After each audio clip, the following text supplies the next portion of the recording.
আসসালামু আলাইকুম। আজকে চলে আসলাম আমার এক বড় ভাইয়ের বাসায় কবুতর দেখার জন্য।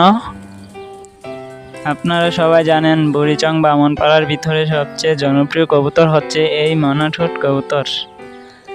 এই কবুতর প্রথমে মানুষ শখের বশত পালন করে থাকলেও এখন বাণিজ্যিক আকারে পালন করার পরিকল্পনা করছে সবাই। অল্প কিছু ময়নাঠোঁট কবুতর পালন করে অধিক টাকা আয় করা সম্ভব। আর এই বড় ভাইটা কিছু কবুতর বিক্রি করে দিবে। যদি কারোর কোনো কবুতর পছন্দ হয়ে থাকে তাহলে অবশ্যই কমেন্ট করে জানাবেন।